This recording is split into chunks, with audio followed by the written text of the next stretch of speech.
What's going on, guys? It's the Poster64 back here again with another Godzilla figure review. Guys, today we are finally getting the review done for the Bandai Godzilla from the Japanese Godzilla Ride.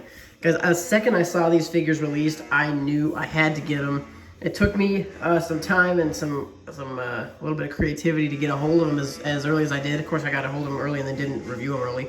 But it took me a while to get them. I actually had to go create an account on a website called Zen Market, which is a site that buys things that don't ship to the States, like these figures. They're exclusive to Japan shipping from the Godzilla store.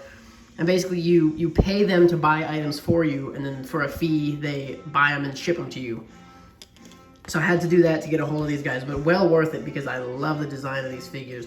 Real quick, let's take a quick look at the tag. I love this tag too. The Godzilla looks super cool. I love the clean black and white look of the tag here. There's the front. Check out the inside if you need to. And then the back looks super awesome as well. But I love these clean black and white tags. Check out the spines of this guy. Super cool spines. I've heard a lot of people say, and I agree, that this design kind of looks like a Heisei legendary mix. Front, the eyes are a little tiny, just those little white pupils in there. So from the front, it looks a little interesting. Side looks fine, but I really like the spines, and I dig how big and chunky they are all the way down the tail. Just a super cool look. Huge feet and giant toe claws, looks awesome. The hands are interesting to me. They kind of look like, I don't know, like he barely has fingers, and they kind of like these little scale things, almost look like the Swamp Man or something. So that's a little interesting, but definitely still very cool. Guys, the teeth on this guy are very nice. Little sculpt on them, good paint apps, really nice.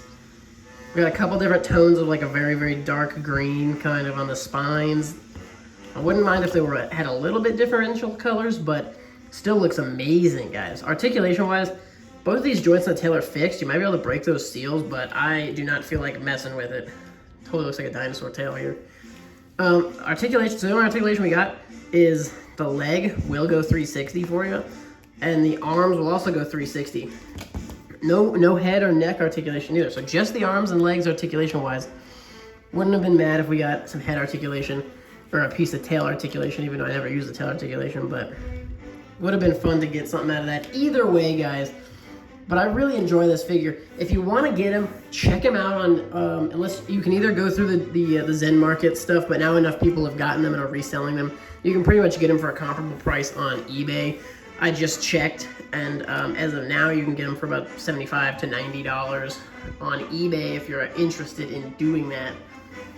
Guys, let me know, have you picked this figure up? Do you like this design? I really think this is a cool design for Godzilla. Really enjoy it.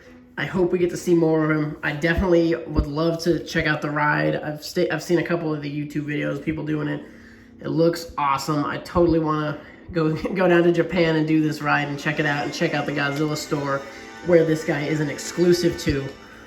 So anyways, guys, I just wanted to throw up a quick video for you. Let's go ahead and get some scaling and stuff out of the way, just so you can see. He stands almost exactly at the 6-inch, just a touch above it. Lengthwise, he's almost a foot, about 11.5 inches, nose to tail. We'll go ahead and scale him with a couple of figures. Here is the Ghidorah from the same line of him. It's from the Japanese ride. So it's a pretty small Ghidorah. I definitely wouldn't mind if Ghidorah was about this tall. But there's the scaling with the Ghidorah. I brought a couple other figures over, just to scale them with a few. This is the Bandai Japan King of the Monsters Ghidorah.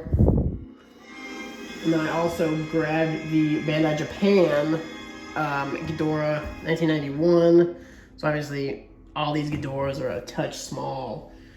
Just to show you off, I grabbed a couple other Godzilla figures. This is one of the NECAs. So he scales well with all the 6-inch NECAs. That scaling is pretty much just about dead even.